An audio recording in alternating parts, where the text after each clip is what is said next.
Study IQ IAS, अब तैयारी हुई अफोर्डेबल।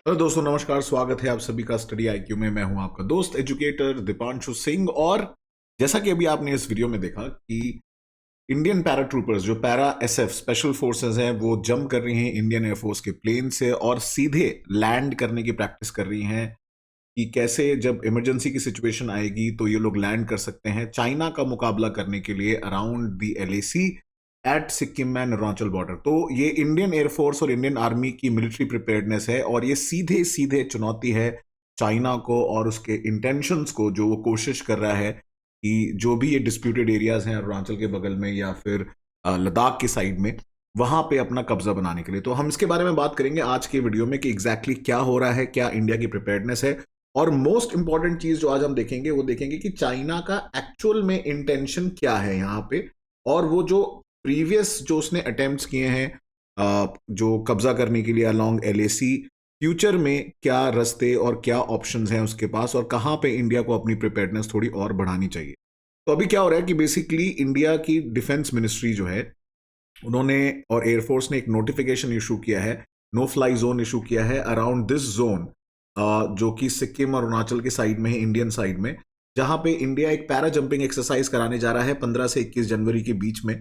और उसकी टेस्ट अभी आप देखेंगे, जंप्स ऑलरेडी कैरी आउट किए जा रहे हैं। और ये जो है, अगर आप देखेंगे, जो रीसेंट टेंशंस बढ़ गए हैं along the LAC specially after the Yangtze clash, उसके बाद बहुत ही महत्वपूर्ण बन जाता है। जैसा कि आप जानते हैं, जो ये चुमिए ग्यात्से फॉल्स हैं, इसके आसपास आप देखेंगे जो पूरा यांगजी प्लेटो है, यहाँ पे रीसेंट क्लैशेस हुए थे 9 दिसंबर को, अगर आप देखेंगे। और वहीं पे आप देखेंगे उसके पास ये मिलिट्री प्रिपेयर्डनेस एक्सरसाइज की जाने वाली है और ये LAC के बिल्कुल पास है। इनफैक्ट जो चाइना है उसको, उसके लिए बहुत बड़ा एक पेन पॉइंट रहा है ये एरिया, बिकॉज ये एरिया में जो इंडिया के पास एडवांटेज है, क्योंकि इंडिया हाइट पे है और पूरे एरिया की बहुत क्लियर विजिबिलिटी रहती है, चाइनीज मूवमेंट के ऊपर बहुत क्लियर विजिबिलिटी रहती है इंडिया की। अगर आप देखेंगे तो जो यांगजी रीजन है उसके पास आप देखेंगे सिक्किम के पास का ये जो एरिया वार्निंग इशू किया गया है। और इस साइड अगर आप देखेंगे अरुणाचल है, तो अरुणाचल साइड का ये मैप है यांगजी रीजन का, और वेस्टर्न साइड में जो सिक्किम साइड है वहां पे ये पैरा जंपिंग एक्सरसाइज होने वाली है। तो अगर हम देखें जो यांगजी रीजन है यार, उसके आसपास आप देखेंगे चाइनीज जो है उनका रिपोर्ट्स आ रही हैं कि उन्होंने बहुत सारे लगभग लास्ट 5-6 सालों में काफी ज्यादा उन्होंने एक्टिवली कंस्ट्रक्शन चालू कर दिया है। यहाँ पे इंफ्रास्ट्रक्चर बहुत तेजी से चाइना बिल्ड कर रहा है, चाइनीज विलेजेस बना रहा है। तो ये 2019-2021 की रिपोर्ट अगर आप देखें कि इन्होंने कितना जल्दी इंफ्रास्ट्रक्चर बनाया है। और ये सिर्फ यांगजी रीजन के आसपास नहीं है, इनफैक्ट ये डोकलाम प्लेटो आप देखें, यहाँ पे 2017 में क्लैश हुआ था इंडिया और चाइनीज फोर्सेस का, बेसिकली स्टैंड पॉइंट था भूटान के कॉन्टेक्स्ट में। और यहाँ पे आप देखेंगे जो अभी एरिया वार्निंग इशू किया है, तो यहाँ पे इंडियन एयरफोर्स और मिलिट्री जो है पैरा जंपिंग एक्सरसाइज करने वाली है। और ये जस्ट अभी हो रहा है कि अभी 1 महीने पहले आप देखेंगे इंडिया की one of the biggest military air exercise वो अरुणाचल रीजन में कराई गई थी, again to show the strength और अगेन वो मिलिट्री रेजिलियंस को दिखाने के लिए और चाइना को खुली चुनौती देने के लिए था कि इंडियन एयरफोर्स या इंडियन मिलिट्री या इंडियन एस्टैब्लिशमेंट प्रिपेयर्ड है किसी भी तरीके के ऐसे हमले या फिर स्कर्मिशेस को हैंडल करने के लिए। तो एक लेफ्टिनेंट जनरल PR शंकर हैं, रिटायर्ड, उन्होंने एक बहुत ही इंपॉर्टेंट आर्टिकल लिखा है जिसमें उन्होंने बताया कि जो यांगजी रीजन में हुआ वो कोई ऐसी भूली भटकी कोई इंसिडेंट नहीं था या वन ऑफ इंसिडेंट्स नहीं था। ये चाइना का अटेम्प्ट है, ये शी जिनपिंग का अटेम्प्ट है, डेलिब्रेट अटेम्प्ट है कि वो इस एरिया पे कब्जा करना चाहते हैं। उनके लिए पेन पॉइंट रहा है जो तिब्बत रीजन है, उसका सदर्न तिब्बत पोर्शन जो है ये क्लेम करते हैं कि इंडिया का जो तवांग और इसके आसपास का एरिया है वो क्लेम करते हैं कि दिस इज देयर पार्ट। और ये इम्प्लीकेशन जो है, इनफैक्ट इन्होंने बोला कि इंडियन आर्मी को क्रेडिट देना चाहिए कि उन्होंने बहुत ही सही तरीके से उसको टैकल किया, क्योंकि अगर चाइनीज यांगसी रीजन पे थोड़ा बहुत कब्जा कर लेते तो इंडिया के लिए वो कॉस्टली हो सकता था, बिकॉज आसपास के एरियाज में आप देखेंगे फिर चाइनीज के पास हाई ग्राउंड हो जाता है। इसके बारे में हम बात करेंगे। और उसके साथ साथ ये जो साक्तंग वाइल्ड लाइफ सेंचुरी है भूटान में, ये भी एक क्रिटिकल पॉइंट है जहां पे चाइना प्रेशर बिल्ड कर सकता है भूटान के ऊपर उसको कैप्चर करने के लिए। जारलुंग और इपासमलुंग करके 2 डिस्प्यूटेड एरियाज हैं विद भूटान, एंड डोकलाम प्लेटू भी अगर आप देखेंगे भूटान और चाइना का डिस्प्यूटेड एरिया है। बट ये सीधे सीधे आप देखें इंडिया के सिलीगुड़ी कॉरिडोर चिकन्स नेक के ऊपर ओवरलाइक करता है। और इधर जो है अभी करंट एयरफोर्स की जो ये पैरा जंपिंग मिलिट्री एक्सरसाइज होने वाली। तो अगर हम बात करें डिस्प्यूट की बिटवीन इंडिया एंड चाइना, तो ओवरऑल कोई बॉर्डर मैनेजमेंट अग्रीमेंट जो है वो बेस्ड है, this is based on this agreement on the government of the republic of India and people's republic of China, जो गाइडिंग प्रिंसिपल्स बने थे 2005 में। बट एक्चुअली में आप देखेंगे तवांग रीजन के आसपास इनका क्लेम कोई बहुत पुराना नहीं है, दिस इज मोर रीसेंट। और ये entity called south Tibet exist नहीं करती थी, ये सारा मैन्युफैक्चर किया गया है 2003 के बाद। 2003 के पहले ये साउथ तिब्बत नाम का कोई टर्मिनोलॉजी ही एग्जिस्ट नहीं करती थी कहीं पे भी, अगर आप देखें चाइना के वर्जन में। तो ये रीसेंट एक सॉर्ट ऑफ डेवलपमेंट है। और अगर हम चाइनीज इंटेंशंस की बात करें, तो उनका कहना है कि जो चाइना है वो हर तरीके के एवेन्यू एक्सप्लोर करने की कोशिश करेगा, चाहे वो पॉलिटिकल हो, डिप्लोमेटिक हो, मिलिट्री हो, ताकि वो एरिया पे कब्जा कर सकें और क्लेम कर सकें जो line along the Tibetan border है। और जितने भी चाइनीज मिलिट्री के अगर आप अटेम्प्ट्स देखेंगे जो अरुणाचल प्रदेश में अनेक्स करने की कोशिश है, वो तिब्बत के थ्रू ही आएगी। और साथ साथ चाइना ये भी कर सकता है कि वो भूटान को प्रेशराइज करेगा कि जैसे आसपास के एरिया पे वो कब्जा कर ले, और फिर वो इंडिया के खिलाफ एक तरीके से उन जगहों को यूज कर सकता है। तो इनकी टैक्टिक्स को हम सलामी स्लाइसिंग कहते हैं, पीस बाय पीस एरिया पे कैप्चर करने की कोशिश करते हैं और उसको ये फुल और आउटराइट वॉर में कन्वर्ट करने की कोशिश कर सकते हैं। जैसे कि कामिंग सेक्टर में आप देखेंगे जो चाइनीज टर्मिनल ऑब्जेक्टिव है कि वो तवांग कैप्चर कर लें, और ये जो अगर आप देखेंगे जो ऑपरेशंस है वो बमला, हेंजमाने एंड तुलुंगला के आसपास ये लोग कैप्चर करना चाहते हैं। ये इस एरिया पे जो पासेस है यहां से ये एक्सेस पाना चाहते हैं तवांग के through, they want to capture this area.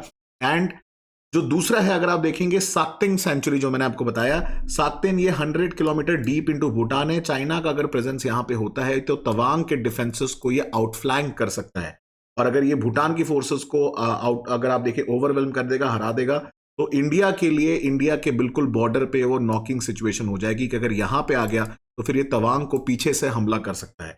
तो ये एक एरिया ऑफ कंसर्न है। इसके बारे में और भी डिटेल में हम बात करेंगे कि इसको टैकल करने के लिए जो पैरा एसएफ की जंपिंग और एक्सरसाइज होने वाली है उसका क्या इंटेंशन है और क्या इंडिया कर रहा है। बट उसके पहले मैं आपको बताना चाहता हूं कि फाउंडेशन बैच 20 जनवरी से चालू होने वाला। अगर आप यूपीएससी की तैयारी कर रहे हैं और ढंग से प्रिपरेशन करना चाहते हैं डिटेल तरीके से विद लाइव मेंटरिंग, तो आप डीप लाइव कोड यूज करेंगे तो 18,999 में आपको ये पूरा कोर्स मिल जाएगा। और अगर आप चाहें तो ईएमआई ऑप्शन भी ले सकते हैं। देखिए फाउंडेशन बैच जो है 2 साल तक इस कोर्स की वैलिडिटी रहती है, सारे सब्जेक्ट्स को डिटेल तरीके से पढ़ाया जाता है, और साथ ही साथ आप देखेंगे हर किसी को मेंटोर असाइन होता है जो उसको गाइड करता है, हेल्प करता है। मेंटोर्स जो होते हैं वो यूपीएससी मेंस या इंटरव्यू उन्होंने दिया हुआ था और कंसिडरेबल एक्सपीरियंस होता है। साथ साथ मेरे साथ भी आप मेंटरिंग आपकी रहेगी, क्योंकि जैसे ही आप कोड यूज करेंगे तो you are going to be guided by me. Similarly आज यानी कि 14 जनवरी से आप देखेंगे 7 बजे से SIP प्लस का जो प्रोग्राम है ये इवनिंग बैच चालू होने वाला है, तो इसको भी आप एनरोल कर सकते हैं using the same code deep live, जिसकी वजह से आपको डिस्काउंट मिल जाएगा और आप प्रीलिम्स की प्रिपरेशन अच्छे से कर सकते हैं विथ योर बुकलेट्स। ठीक है, आपको प्रिंटेड बुकलेट्स मिलेंगी। साथ साथ आप मुझे फॉलो कर सकते हैं ट्विटर पे, जहां मैं एक्टिवली और इंस्टाग्राम पे बहुत एक्टिवली इन सब चीज़ों को, नई इन्फॉर्मेशन को शेयर करता रहता हूं। और साथ साथ आप ये कोड स्कैन कर सकते हैं मेरे टेलीग्राम चैनल पे जुड़ने के लिए। तो बात करते हैं कि फ्यूचर ऑपरेशंस जो इस एरिया में हो सकते हैं उसके लिए इंडिया क्या कर सकता है। देखिए 1962 में जब वॉर हुआ था तो चाइना तुलुंगला यहां होते हुए इस रूट का इन्होंने यूज किया था। ठीक है, फ्यूचर में अब आप देखेंगे ये बार बार कोशिश कर रहे हैं यहां से आने की, बिकॉज इंडिया की प्रिपेयर्डनेस है यहाँ पे। तो दे आर ट्राइंग कि वो यहां से घुसने की कोशिश करें। तो जो यांगजी रीजन है यहां पे इन्होंने घुसने की कोशिश करी। ऐसा हो सकता है कि आगे वो भूटान की टेरिटरी को ओवरवेल्म करके जो साक्तेंग वाइल्ड लाइफ सेंचुरी है वो यहां से इसको यूज करके पीछे से हमला भी कर सकता है। तो इसीलिए आप देखेंगे इंडिया को इनके इंटेंशंस के बारे में पता है, तो एयरफोर्स प्रिपेयर्डनेस के साथ साथ जो है पैरा ट्रूपर्स की भी प्रिपेयर्डनेस पे ध्यान दिया जा रहा है। और रिसेंटली आप देखेंगे जो आर्मी चीफ है मनोज पांडे जी, उनका भी एक स्टेटमेंट आया है कि LAC के अलोंग अगर आप देखेंगे सिचुएशन जो है वो स्टेबल तो है बट अनप्रिडिक्टेबल है। और बट उन्होंने बताया कि हमारे ट्रूप्स जो हैं वो उन्होंने एक रोबस्ट पोस्चर बनाने का पूरे जो है तैयारी करी हुई है, और अनप्रिडिक्टेबल सिचुएशन को पूरी तरीके से इंडियन जो आर्मी है वो हैंडल करने के लिए सक्षम है। तो आर्मी चीफ ने बताया कि दोनों साइड ने ही जो 5 आउट ऑफ 7 इश्यूज थे जो टेबल पे पुटअप किए गए डिस्कस करने के लिए, उनको रिजॉल्व कर लिया है। और साथ साथ उन्होंने बताया कि मिलिट्री लेवल और डिप्लोमेटिक लेवल दोनों लेवल पे एंगेजमेंट हो रहा है। साथ साथ उन्होंने जम्मू कश्मीर रीजन के बारे में बताया कि जो सीज फायर हुआ था फरवरी 2021 में आफ्टर दी गलवान इंसिडेंट, उसके बाद अभी तक वहां पे ऐसा कोई इंसिडेंट नहीं हुआ है और सीज फायर होल्ड कर रहा है। बट खैर चाइना जो है, चाइनीज का भरोसा नहीं किया जा सकता। इसी वजह से जैसे ही यांगजी वाला जो इंसिडेंट हुआ उसके बाद आप देखेंगे इंडिया ने एक बहुत बड़ी एयरफोर्स एक्सरसाइज करी, इंक्लूडिंग द जो हमारे रिसेंट रफेल एक्विजिशन हुआ है, चाहे वो सुखोई हो, चाहे वो अपाचे हो, चाहे वो चिनूक हो, और पूरे एरिया में no fly zone, no term declare कर दिया गया था। यहाँ पे ये अगेन शो ऑफ स्ट्रेंथ था इंडिया का कि अगर हमसे पंगा लोगे तो हम पूरी तरीके से तुम्हें तबाह कर सकते हैं।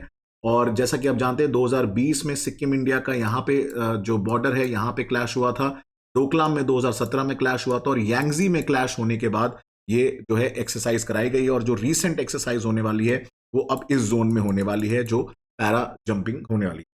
तो दोस्तों ये था आज का वीडियो। आई होप आपको पसंद आया और इंटरेस्टिंग था। इसको जरूर लाइक करें, शेयर करें, और साथ साथ इस क्वेश्चन का आंसर भी दें कि चुम्बी वैली जो है इंडिया में, उसके पास आप देखेंगे जो भूटान का जो रीजन है वो वहां पे कौन सा पास लाई करता है, नाथुला है, शिपकीला है, जेलेपला है या खारदुंगला है? 1 2 3 4 कमेंट सेक्शन में मुझे जरूर बताइएगा।